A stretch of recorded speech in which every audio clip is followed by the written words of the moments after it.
Welcome to Your Thoughts, Your Reality with Michael Cole, the podcast that shines a compassionate light on the journey of veterans battling through life's challenges. Michael is a dual elite certified neuroencoding specialist in coaching and keynote training presentations, dedicated to guiding military veterans as they navigate the intricate pathways of post-deployment life. Join him as we delve into the profound realm of neuroencoding science, empowering these brave individuals to conquer universal battles, procrastination, self-doubt, fear, and more. Together, let's uncover the strength within you to re-engage with families and society, forging a new path forward.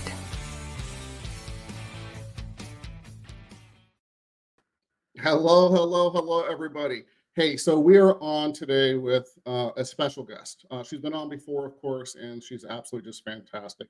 We have Laura Ollinger, is a seasoned teen and parent well-being coach and founder of Positively Healthy Coaching. She specializes in helping parents of teens and tweens navigate the challenges of the digital age, which we're going to talk about that today. With a strong background in mental health and family dynamics, Laura provides tools for fostering healthier relationships. Who doesn't want that? She is passionate about raising awareness of Zoom fatigue and techno stress and the impacts of digital distractions on well-being. And again, this is a major thing we're talking about today. And of course, she's committed to helping families create healthier boundaries with technology for better emotional connection and self-care. So with that said, Laura, why don't you tell us just a little bit more about yourself that we didn't already talk about? Yeah, well, thank you for that wonderful introduction, Michael. I appreciate it. So I never really thought this kind of digital well-being topic would be something I was interested in, because to me, like when I hear it, it like sounds like, oh, there's rules. And I don't like to follow rules. Nobody likes to follow rules. It sounds like very structured and very like rigid. And it became apparent that that is part of what I need to, if I'm going to be a teen and parent well-being coach, and I'm the mom of 4 teenagers myself, it became apparent a while ago that that's something I needed to kind of learn more about and kind of immerse myself in. How do I deal with this? How do I face this? And so I ended up taking a year-long course and became actually certified as a consciously digital certified well-being coach. And so it's like the idea here doesn't have to be like it to me, again, like there's something about like digital habits that sounds like it's almost like a diet. Like you have to take something out, like no cookies for you, no phone for you, no ice cream, right? No pun intended, no cookies for you. Oh, there we go. I love it. We're on a pun roll today. So that's kind of just like how I got started, and like why the interest is there is just like that, whether we like it or not, it's part of our reality today. As far as our life, and it affects everyone. Like babies are on devices, toddlers, children, teens, tweens, adults, professionals, older people are now, using technology really quite well. And so, I'm pretty passionate about it. Yeah, and that's fantastic. Because here's the thing: we're so, how do I say that? Well, I'm just going to say it. We're caught up in our lives, and we're so just go, go, go. We don't take the time for ourselves, first of all. That's a whole nother podcast, but we're so just in the phone, in the computer all day long, right? And you brought up something absolutely that has befuddled me for a very long time, if that's a word, but I'm going to use it anyway. Sounded good. Yeah. you see 2-year-olds, 4-year-olds on phones doing the same thing. What's that going to do for their future mind, right? And mindset even more so. So I mean, let's dive in if you're ready. Yeah, I'm ready. Yeah. All right. So just before we do that, on the top right hand corner of your screen, there's a blue QR code. So everybody on today, and please, say things, let us know you're there. We love seeing comments and that kind of thing as we go. But for people listening on the podcast, it takes you to Empower Performance Strategies. Again, empowerperformancestrategies.com. Join the mission. We have free ebooks for families and for veterans themselves. And we have Facebook groups for both and everything else. So please, come join. There's lots of resources, links there. So with that said, so Laura, where do you think the most concern is. Is it an age group? Is it just everybody? I mean, for me, it feels like it's everybody, but the younger generations are the ones that are going to be in it the longest, if you will. Well, yes, and their brains are still developing. Mhm. So to me, if we had to sound an emergency alarm, it would be around children. However, the way adults are using it as well can be just as dangerous, but in a slightly different way. We'll talk about that, please. Yeah. So when you think about it, right, most of us, most of us have some type of a habit where we wake up, we check our phone, or at night we're relaxing and we're watching Netflix and we've got our phone here and our computer here, and we're switching between apps and checking our fantasy football scores and, texting friends and WhatsApp and YouTube and this and that, right? And I don't have to keep naming them because we kind of get the picture there, right? It's just Absolutely. a lot of Well. multiple devices, multiple platforms and apps and whatnot. And so if you think about it, just like the description of that, it's like, well, what is that doing for your brain, right? And like, what is the ideal? So when I think of, kind of like parts of our day, like how we chunk it out, the idea is like the morning we get up, we get organized, we get going. At night, we're trying to like wind down and relax. And then in the middle of the day, there's maybe, assuming you like have a normal like work schedule, it could be maybe you're working later. I don't know. Everybody has their own, rhythm. True. Yeah. But if you think about like, what is the technology adding and also what is it taking away? And a lot of times we don't realize like what it's taking away because so much of it is, you can't see it, right? Like, it's like the things that are happening in our brain. It's like an operating system for a computer. And your brain only has a finite amount of bandwidth. So in the back, right, if we have multiple tabs open on our computer and all these different things that we're doing at the same time, how is that allowing you, if that's the evening time, to relax, right? Like, it's like your brain is still like tracking all these different things. You might not even be aware that you're doing it. So I do think that the danger is that we are in a very stressed out society. We're in a very overstimulated society, which is what that techno stress term comes from. It's Right. It's stress from technology. And when we're doing so much of it, so much of the time, how can we relax? And so our body's like circadian rhythm is to like rest and digest, like at night, like wind down so that it can do all the healing processes, both physically and mentally and emotionally, and getting good quality sleep, getting good quality REM and non-REM sleep. And so it's like really technology is affecting all these parts of our life, like all the parts of our health and wellness, all the parts of our body. And again, so we have a rhythm. So in the morning we rise, we want to be focused. We want to be present. We want to be able to give the best version of ourselves. And when we're distracted and, right? Like, oh, hi, honey, how are you? How's your day? Right? Like that's, I learned a term is called technoference, where technoference is interfering with our daily lives as far as social interactions and relationships. How many times have you been having a conversation with a family or friend and they're just like, oh, 1 second, right? Or maybe they don't even say 1 second. Like maybe they just like start doing it and you're like, hello, I'm here. I'm owning it right now. I've done it.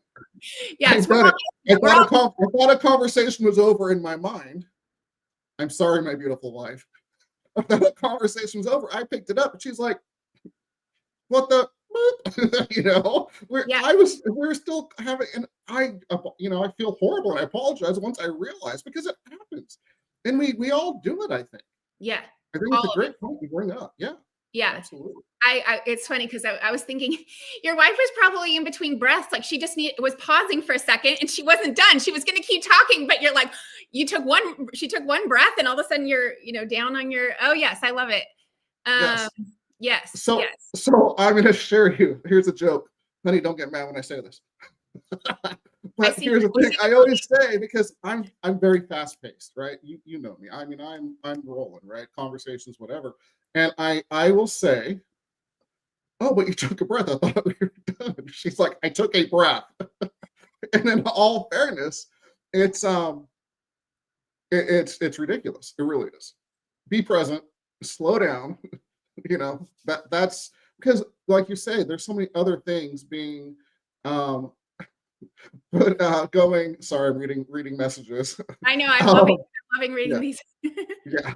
So and it's real talk, right? I mean, it's the reality of how it affects our relationships alone. That's the only part we're talking about right this second. So it's just it's a real eye opener, and we have to be present. We have to take that time.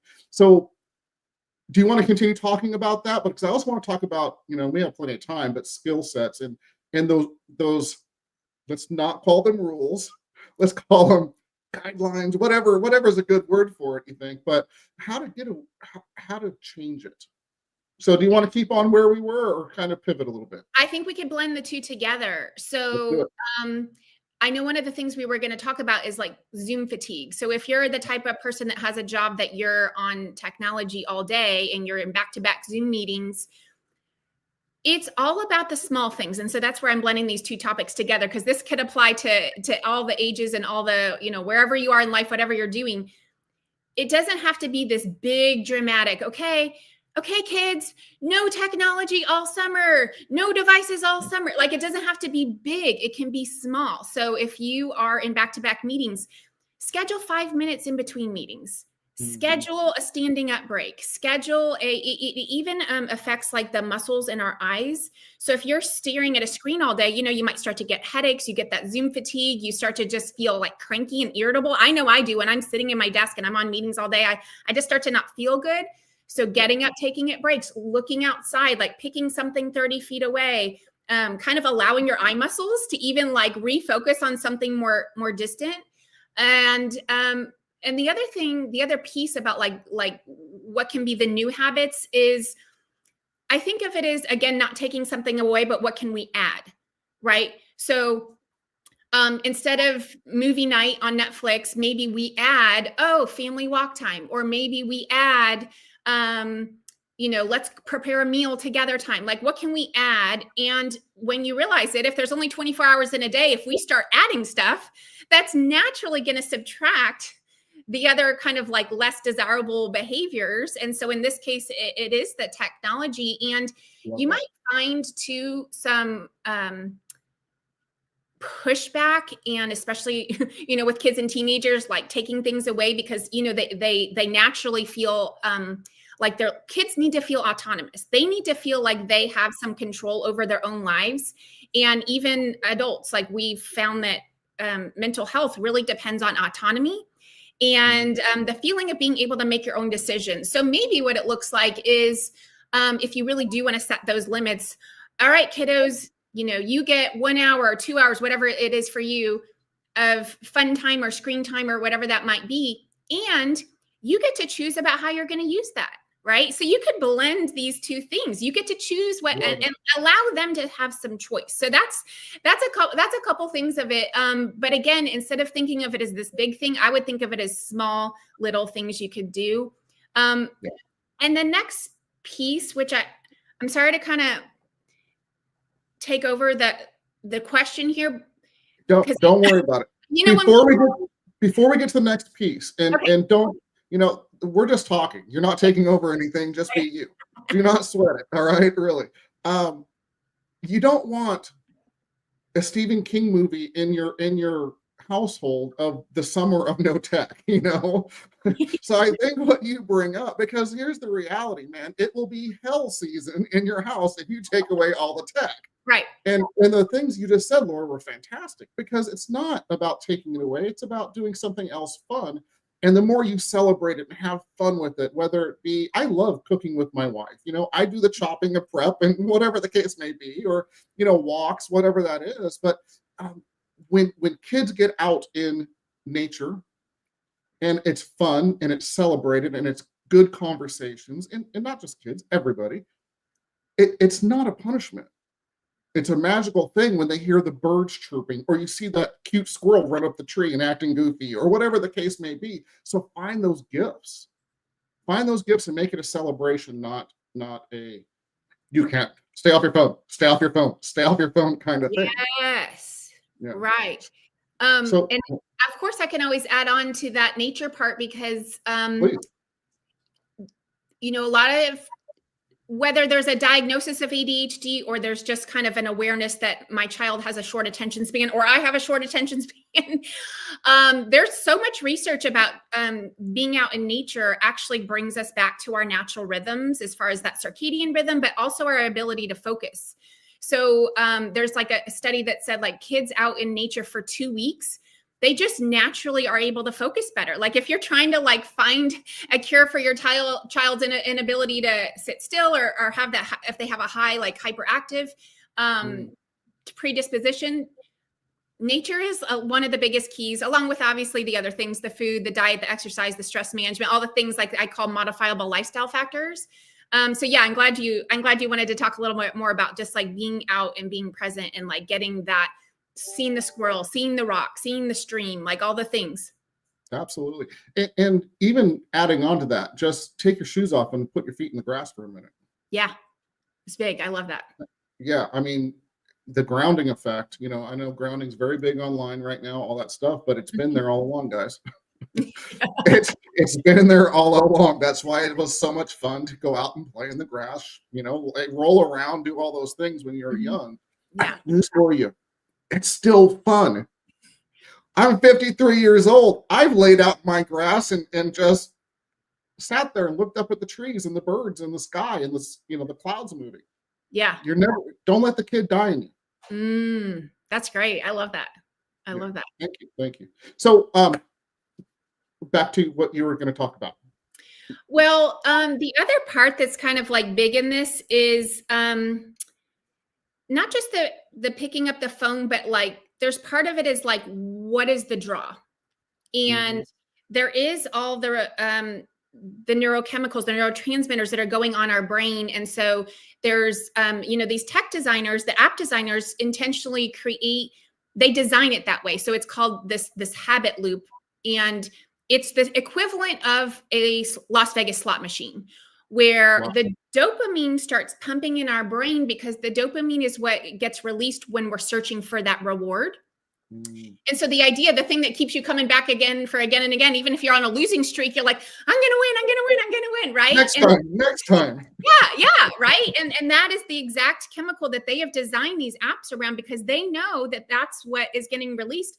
And so when you go back to check your Facebook or whatever social media that you might be using, they know that if they are hooking you. They know even like the dating apps are designed because if you get a like or a rose or whatever the things that you see, I don't even know all the things, but you know, any type of I don't either. Thankfully I'm out of that. But you know, anything that is interactive, that's why they design it that way to keep us coming back. And so in a way, I don't want people to feel shame or kind of judge themselves in a negative way when they notice that they're doing this, because in a way, I don't know how to say it, where I want to take equal responsibility for my behavior and the fact that it is designed this way. So if you find yourself one of these people that's constantly picking it up, in a way, it's not your fault. You know, the app designers have developed it that way, and you just happen to be one of their customers. They are trying to get your time and attention, and that is their currency. That is what they want. And so once you kind of have that awareness, it begins to develop maybe some new thoughts where, oh, I don't want to be that person that's getting sucked into my phone every 3 seconds. I don't want it, right? Like you start to like feel like a little angry. Like I don't want to be their customer who's giving away all my time and all that stuff. And so the idea is like, I want to empower people to know that you do have the ability to set up new habits for yourself. And I was talking about this with somebody, and she goes, yeah, sometimes I just throw my phone across the room when I am tired of looking at it. And I said, so do I. Sometimes I literally like chuck it because I notice if I'm starting to do it. And so sometimes it's like you just need that physical, like I don't want this to take over my life. And so yeah. I love that because you're winning. Yes. And it feels good to be like, yeah, I'm not going to cuss. I know. I win. We know what you're going to say. And you know what I wanted to say. Yeah. But how cool is that? And then here's the thing, right? You talk about feeling guilty and bad about yourself, all that stuff. What if we played the game like Laura's talking about, right? And literally realized it's a game to win. And just go, yeah, smile, celebrate, and toss your phone to a safe location. What if we just celebrated playing the game and winning it? Because all you got to do is win a little bit here and a little bit there, and everything else is getting better. Because, like Laura said, if you're cooking dinner or you're doing this or doing that, you're automatically taking away the screen time. Yes. Yes. I think that's so fantastic that you bring up the guilt, because how many people are going to do that? And it's just unnecessary thoughts. Right. And those are not helping us in any way, like No. it's not helpful to feel that guilt or shame. So, what is helpful? I'm sorry, my wife just put on there, I think about 30 mics across the room. I love it. I have a feeling that's coming soon to a theater near you. Okay, Susan, make sure it lands on a soft surface. That's always my goal. It has to be like on a couch or a bed. Don't smash it on the floor. That is so funny. I love it. I don't know what we're talking about now. Yeah, me neither. I lost track. So let's if we can, and we'll come back if you think about it, please. A lot of us work in the digital world, right? I mean, probably more now than ever before. Mm-hmm. So, like for me, I'm going to get personal. I'm going to be vulnerable here. I always, and this isn't an excuse, my dear wife, but you think about, oh, well, what if I'm missing something? What if someone's trying to reach me? What if this? What if that? And I know it's not reality, because even though I work with veterans and first responders and their families and so on, there sometimes are emergencies. But it's rare. Mm-hmm. Because I'm not a hotline, Right. But it's rare. So where's that line? Where's that line that we need to maneuver, set for ourselves, and celebrate it, obviously, because it's not a punishment. Where do you think that line is, and how do you navigate that? I'm looking for real tips here, Laura. Come on. Okay. I think that's such a good question, because the FOMO is real, right? It is. We want to be connected in that way in our digital worlds to the real people. They are real people, assuming you're not talking to bots or, whatever, because that's a whole nother thing. People have like AI boyfriends and girlfriends that are not real people. That's a whole thing. And now there's like AI therapists and AI, all this stuff. But anyway, where's the line? The line,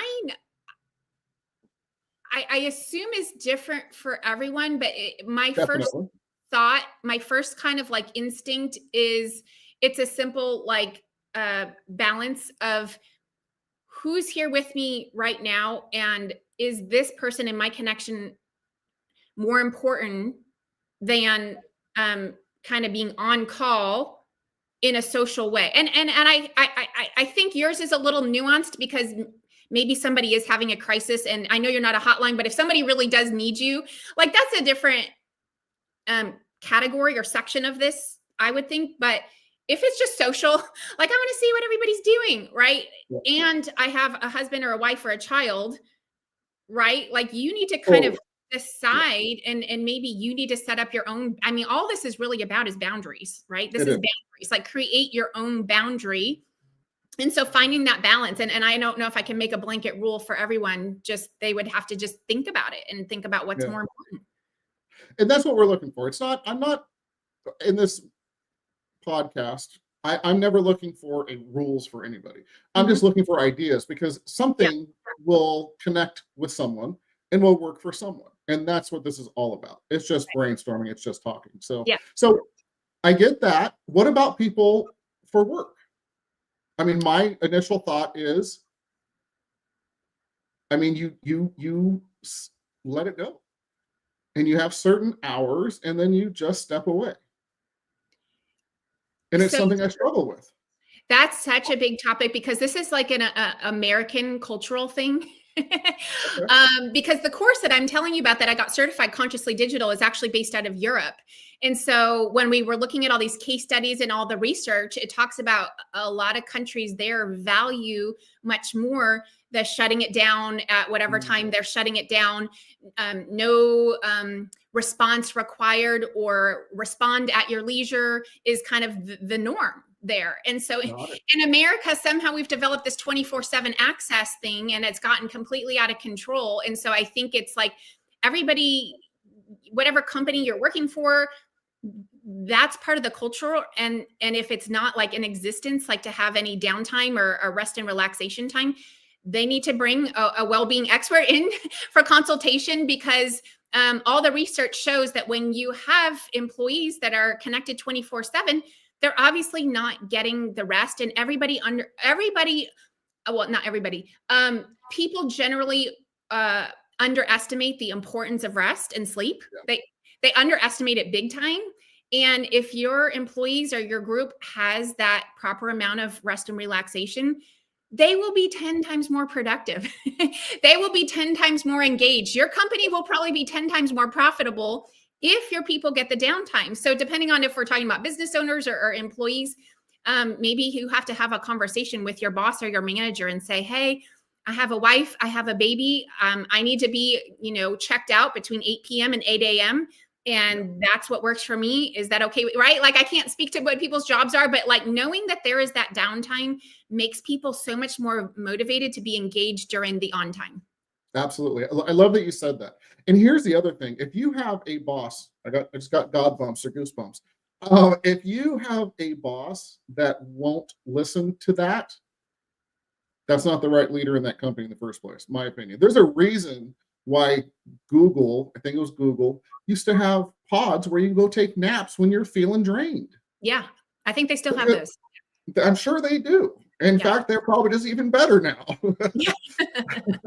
I mean, that was 15 years ago probably that I remember hearing about those when those first came out. And everybody's like, how spoiled are they? No, they just know they're going to get more productivity out of those people. And not just, can I jump in for 1 second? Not just productivity, but creativity. Yeah. So most people's jobs is to some way be creative, to find solutions, to find problems. I mean, even if you're at home and you're a mom, we're constantly, because I'm a mom of 4 kids, I'm constantly putting out fires, small fires, but sometimes bigger fires. But I have to be creative, and I have to be inventive, and I have to have good communication skills, and I have to learn how do I manage this person while I'm also doing this, right? So no matter what you're doing, the creativity required for almost any position in life is great. And you only get that through A, rest, and B, there's such thing as in our brains, the default mode network, which, I know you're having Dominique on tomorrow, who, she's great at talking about all the systems in the brain, but my awareness of it is, when you're in the shower and that's where your best ideas come from, or sometimes like you're driving and you're like, oh my gosh, I should write a book about this, right? Like certain times our brain, when it's just relaxed and it's doing something on autopilot, kind of like even a walk, something that you're on autopilot, your brain finally gets that space, and that default mode network is starting to get active. And that's the creative part of our brain. And so, just that shut off time is important. And with the Google thing, like you said, even a rest during the day, like if you can carve out 5 minutes, 10 minutes, 15 minutes, even, an hour lunch break, go for a walk. Don't look at your phone. Take some let's let your brain kind of like do its thing. Yeah, absolutely love it. It's funny you talk about that. I just watched a special on Warren Buffett that was on TV. And he literally, his favorite thing to do, and he does it every day, is he literally goes in his office and he either just reads for hours and hours and hours, like literally like 6 hours a day. But his favorite thing to do is just be in his own presence and think. Here's the difference. A lot of people, when they're thinking, it's all the overwhelm, it's all the negativity, it's all of those things. His is how to solve problems.